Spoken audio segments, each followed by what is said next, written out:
آپ کہیں بھی تنہا نہیں ہیں، زندگی میں کبھی تنہائی کا کسی سے ذکر نہ کرنا، بلکہ میں سید ہو کے ممبر پہ اولاد رسول ہو کے حد نگاہ تک مولائیوں کے اس اجتماع میں کہہ رہا ہوں، اس ملک میں سینہ تان کے جیو، اس ملک میں سر اٹھا کے چلو۔ یہ ملک محمد علی نے بنایا تھا، ملا عمر نے نہیں بنایا۔ آپ جی بہت شکریہ، بہت شکریہ، بسم اللہ، بہت شکریہ، بہت شکریہ سرکار۔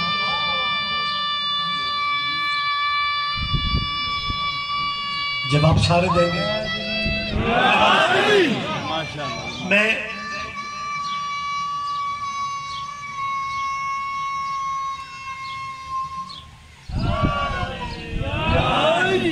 بڑی بات ہے، میری قوم کے بچے بھی نعرے لگانے لگ گئے، وگرنہ آج کل تو شیعہ مجلسوں میں مولوی صرف برکت کے لیے رکھا جاتا ہے۔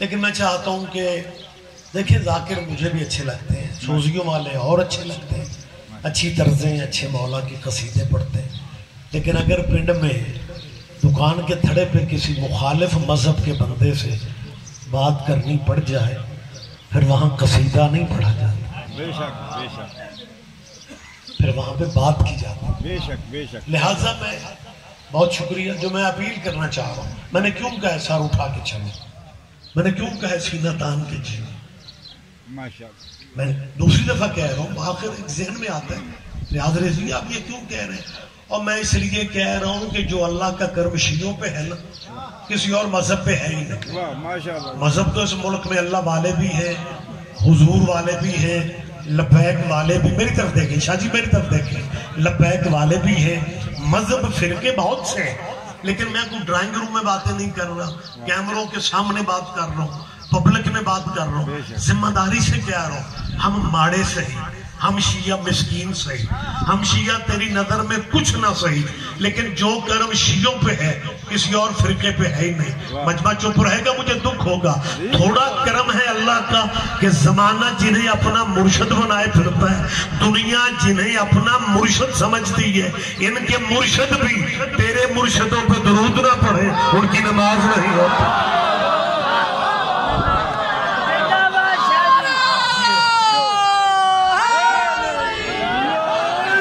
بہت شکریہ، بہت شکریہ، بہت شکریہ۔ زندہ باد شاہ جی، آپ جی بابا، آپ زندہ و سلامت رہے۔ یہ کرم ملت جعفریہ پہ ہے، ان کے جتنے وی آئی پی لوگ ہیں، ان کی مجبوریاں ہیں۔ ایک صاحب کہنے لگے نہیں جی عبادت اللہ کی ہے تو اللہ اللہ ہی کرنا چاہیے اور اللہ اللہ ہی ہونا چاہیے۔ میں نے کہا جی ہم اللہ کی توحید کے منکر بھی نہیں ہیں، مخالف بھی نہیں ہیں، لیکن جو اللہ آپ سناتے ہیں نا کہ وہ قیامت کے دن کرسی لگے گی اور اللہ کرسی پہ بیٹھے گا اور اللہ کا اتنا وزن ہوگا کہ کرسی کی آوازیں نکلیں گی، یہ مسلک جعفریہ میں ایسا خدا نہیں ہے، لیکن میں مسلمانوں سے یہ کہنے کی پوزیشن میں ہوں کہ اگر کرسی پہ بیٹھنے والا خدا ہوگا پھر آپ کے لیے پریشانی بن جائے گی، قیامت کے دن جو بھی کرسی پہ بیٹھے گا اسے خدا ماننا پڑے گا۔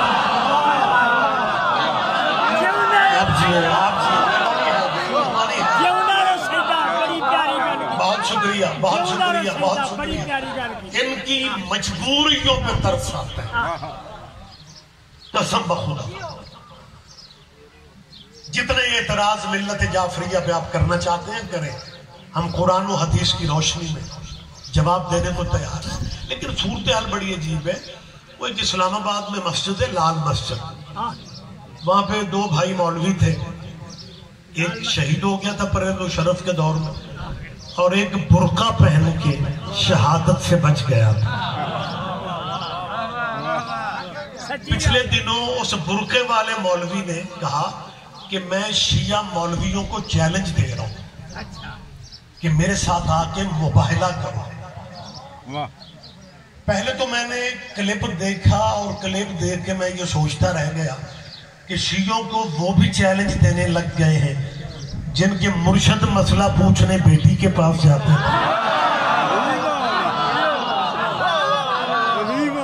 اور دوسرا مباہلے کا چیلنج مولانا آپ کرتے اچھے نہیں لگتے،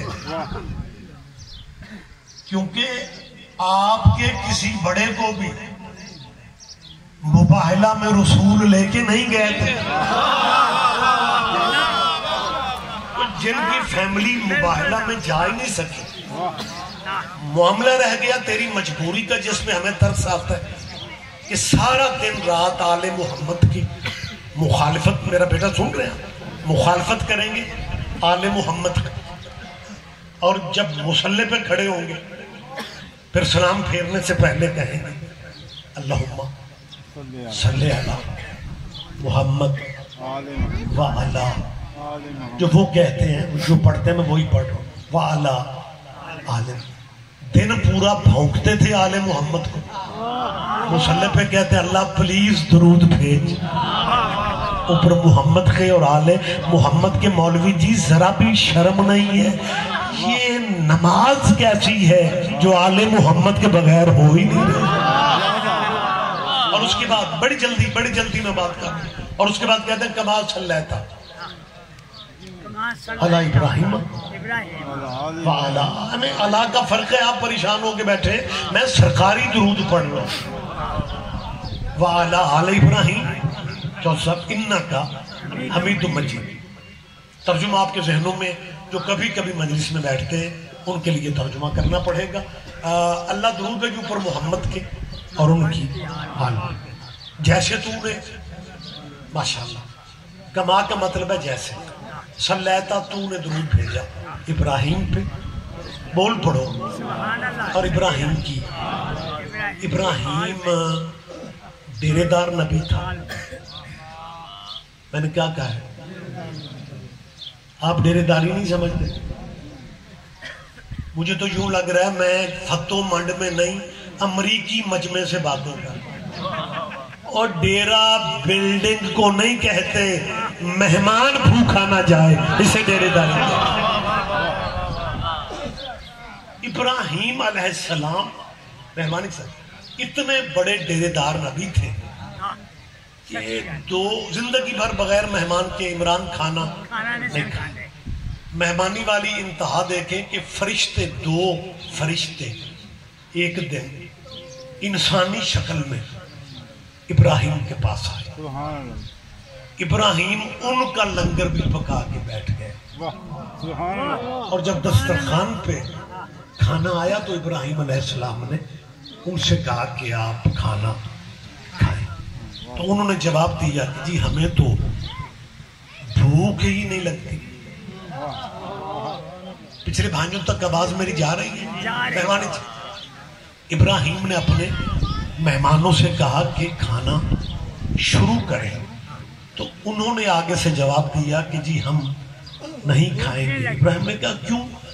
تو انہوں نے کہا جی ہمیں بھوک ہی نہیں لگتی۔ ابراہیم نے کہا تم کون ہو؟ انہوں نے کہا جی ہم اللہ کی طرف سے بھیجے ہوئے فرشتے ہیں، انسانی شکل میں آئے، اللہ کی طرف سے بھیجے ہوئے نبی ابراہیم بہت، میری طرف دیکھو یار، نبی ابراہیم بہت بڑا تھا، لیکن جب یہ بسم اللہ جی بابا سرکار میرے انتہائی محترم سید زیغم بادشاہ جی تشریف لے، اجازت ہے مجھے؟ آپ بھی اجازت دے رہے ہیں؟ بہت شکریہ، چلو جتنے بندے بھی بول پڑے کافی ہے۔ ابراہیم نے کہا تم کھانا کیوں نہیں کھا رہے ہو؟ انہوں نے کہا جی ہم تو فرشتے ہیں، ہم تو، نبی بہت بڑا تھا، شاہ جی میری طرف دیکھیں پلیز، میری طرف دیکھیں، نبی بہت بڑا تھا لیکن فرشتے انسانی شکل میں آئے، ابراہیم کھانا پکا کے بیٹھ گیا، نبی بہت بڑا تھا لیکن فرشتوں کو پہچان نہیں سکا، یہی فرشتے مدینے میں ایک دفعہ آئے تھے اور کپڑے دے کے کہتے ہیں میں حسین کا درزی ہوں۔ فضا نے کہا درزی ورزی نہیں ہو، میں اچھی طرح جانتی ہوں جبرائیل ہو۔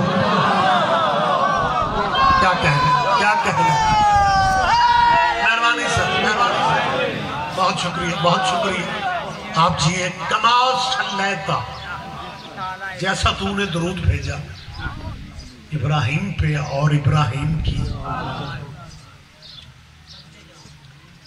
یہ بندے کتھوں لے کے آئے؟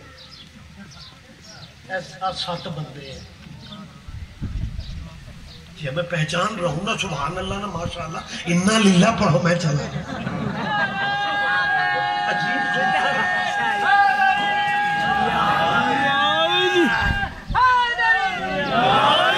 گیٹ تک بندے نعرہ لگا رہے ہیں، درود بھی پڑھ رہے ہیں، ہاتھ بھی ہلا رہے ہیں، اور یہ مجھے بالکل بس گھورے جا رہے ہیں. میرا کو لین دین در ہو رہا ہے.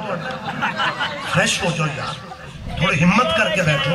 کما صلیتا علی ابراہیم، اللہ علیہ محمد کو اسی طرح درود بھیج جیسے تو نے ابراہیم کی آل پہ بھیجا.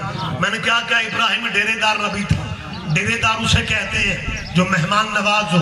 ابراہیم سے بڑا نبیوں میں مہمان نوازی کوئی نہیں. میری طرف دیکھیں زحمت فرمائیں. مہمان نواز جو بندے ہوتے ہیں نا شاجی، ان کے یار دوست بڑے ہوتے ہیں. ابراہیم کے بھی یار دوست بڑے تھے، لیکن درود ابراہیم کے یاروں پہ نہیں ہے. آخری آدمی تک زحمت. شکریہ، بہت شکریہ، مہربانی جی. آپ جیے جی، بسم اللہ جی. بہت شکریہ، بیٹھے تشریف. درود ابراہیم کے یاروں پہ، درود ابراہیم کے یاروں پہ نہیں. حلفن قسمن کہہ رہا ہوں، درود ابراہیم کے یاروں پہ نہیں. تو جب درود ابراہیم کے یاروں پہ نہیں ہے تو پھر ابراہیم کے یاروں پہ نہیں ہے.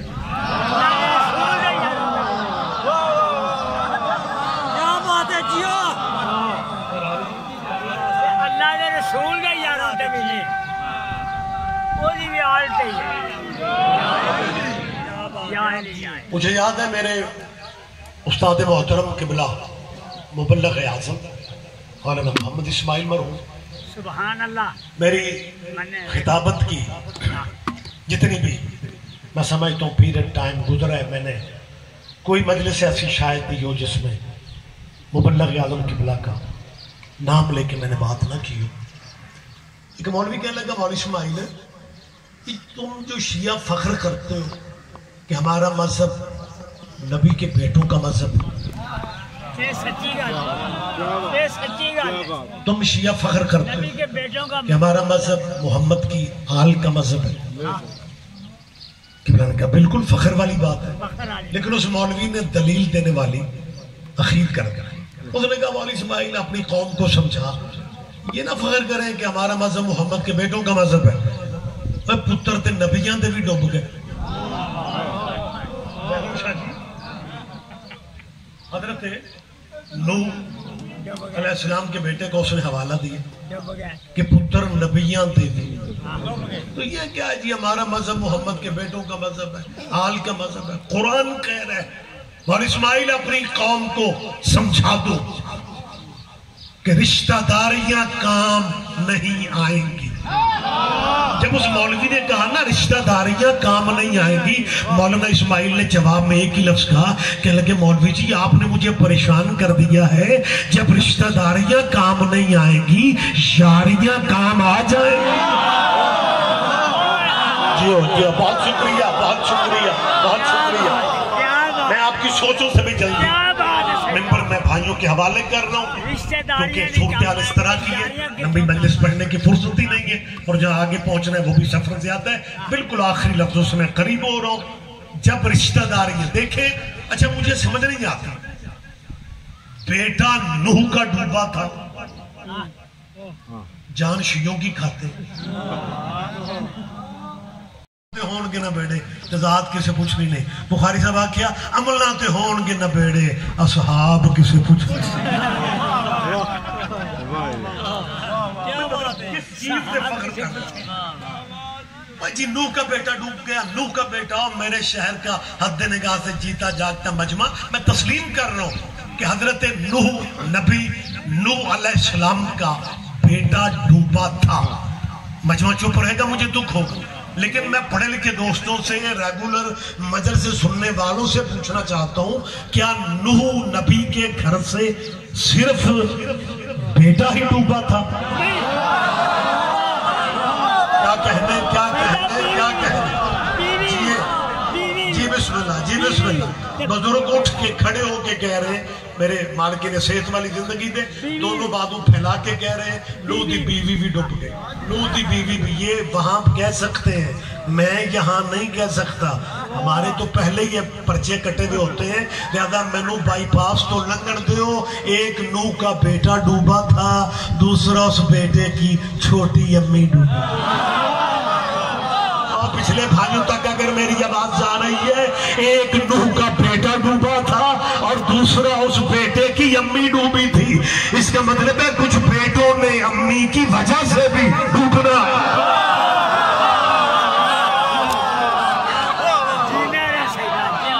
بہت شکریہ، بہت شکریہ۔ بالکل بات کلوز کر رہا ہوں۔ حضرت نوح نے دور کھڑے ہوئے بیٹے کو دیکھا۔ مالک آپ کو زیارت نصیب فرمائے۔ نجف سے بہت قریب ہے کوفہ۔ کوفہ کی مسجد میں وہ جگہ ابھی تک موجود ہے جہاں سے طوفان نوح کی ابتدا ہوئی تھی، اور کشتی نوح جو ہے وہ نجف کے علاقے میں اپنا سفر مکمل کر کے کھڑی ہوئی تھی۔ یہی سبب ہے ہم شیعہ ماڑے صحیح لیکن مرشد ہمیں وہ ملے جن کی اپنی قبریں مشہور ہیں۔ ہمیں نہیں کہنا پڑتا ہمارے وہ بزرگ جو فلاں کے سجے پاس سے دفن ہے، ہمیں نہیں کہنا پڑتا، بلکہ ہم یہاں تک کہہ سکتے ہیں کہ جہاں نجف میں علی دفن ہے، علی کی دائیں طرف حضرت آدم دفن ہے، بائیں طرف حضرت نوح دفن ہے، لیکن کوئی بندہ یہ نہیں کہتا میں نوح کا سلام کرنے جا رہا ہوں۔ کیا کہنے کوئی نہیں کہتا میں آدم کا سلام کرنے جا رہا ہوں۔ نبی بڑے بڑے تھے لیکن علی کے سامنے ان کے قد چھوٹے۔ نوح نے بیٹے کو آواز دی۔ آیت ہے، خطابت نہیں کر رہا ہوں۔ یا بنی یرکب معنا، بیٹا کشتی پہ ہمارے ساتھ آ جاؤ۔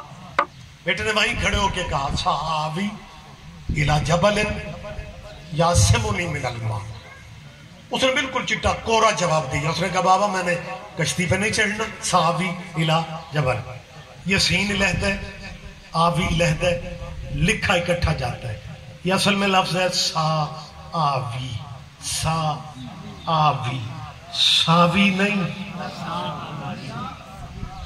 کئی بندے قرآن تو ساوی بھی کھاتے، چلو جنہیں سمجھ گیا ہو۔ سآوی الی جبل، اس نے کہا میں پہاڑ پہ۔ کس نے کہا؟ نوح کے زمانے کی بات ہے کہ نوح کے بیٹے کو نبی نے بلایا کہ نبی کی کشتی پہ آ جاؤ۔ اس نے کہا میں پہاڑ پہ چڑھ جاؤں گا، تیری کشتی پہ نہیں آؤں گا۔ اچھا، نوح کے زمانے میں بھی جو بندہ نبی کو چھوڑتا تھا پہاڑی پہ چڑھتا تھا۔ یہ قرآن کہہ رہا ہے، میں نہیں کہہ رہا، خدا کی قسم۔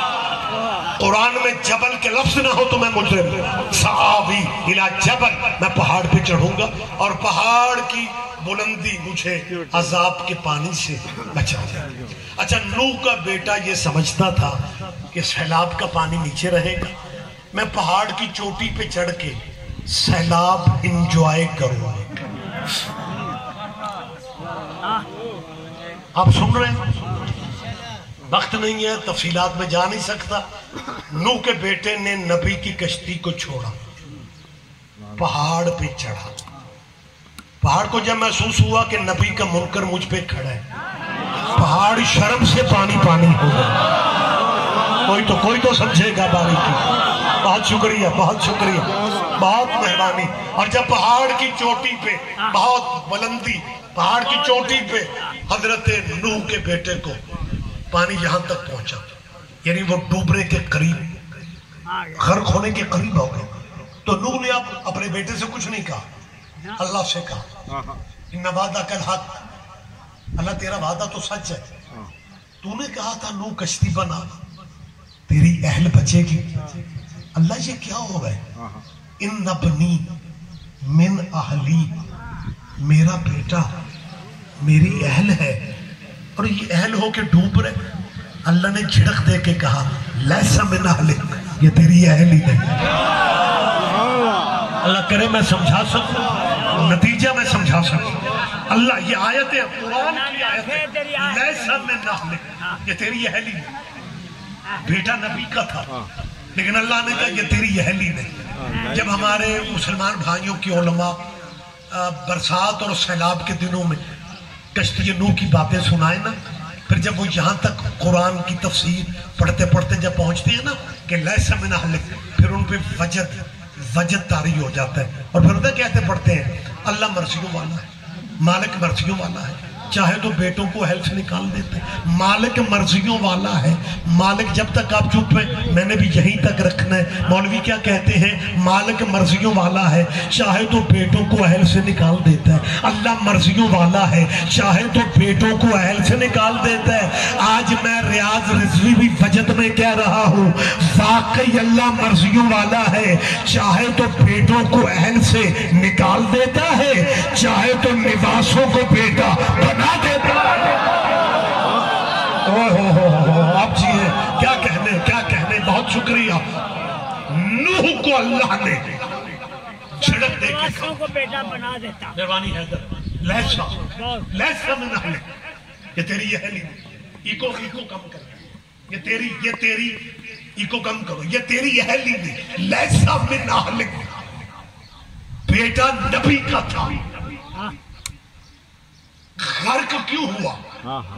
کیونکہ شرط یہ تھی بچے گا وہ جو کشتی پہ چڑھے گا. اللہ نے زندہ ثبوت دے دیا کہ نوح اگر تیرا سکا بیٹا بھی کشتی پہ نہ چڑھے تو رشتہ داری نہیں بچائے گی، شجرے نہیں بچائیں گے، حویلی نہیں بچائے گی، حجرہ نہیں بچائے گا. بچے گا وہ جو کشتی تیری پہ چڑھے گا. ان مولویوں کے سروں پہ قرآن رکھو. میں تقریر کا آخری آج کا فکرہ کہہ رہا ہوں، رکھو ان کے سروں پہ قرآن. تیرے نبیوں کے سردار کا فرمان کیا ہے؟ نبی فرماتے ہیں مثلو اہل بیتی کمثل سفینۃ نوح. محمد فرماتے ہیں میری اہل بیت کشتی نوح جیسی ہے. میری اہل بیت کشتی نوح جیسی ہے. میری اہل بیت کشتی نوح جیسی ہے. نوح کا بیٹا کشتی پہ نہیں چڑھا، بیٹا ہو کے ڈوب گیا. پھر آپ کیا سوچتے ہیں؟ وہ جی سید ہے، وہ بخاری ہے، وہ رضوی ہے، وہ کاظمی ہے، وہ نقوی ہے، وہ مشہدی ہے. وہ لاکھ سید ہو، سید بھی وہی بچے گا جو علی اللہ کا اقرار کر لے گا.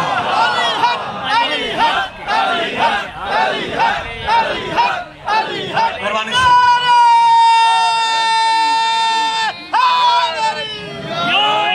کے ساتھ میں اجازت چاہ رہا ہوں. سپردم بخدا.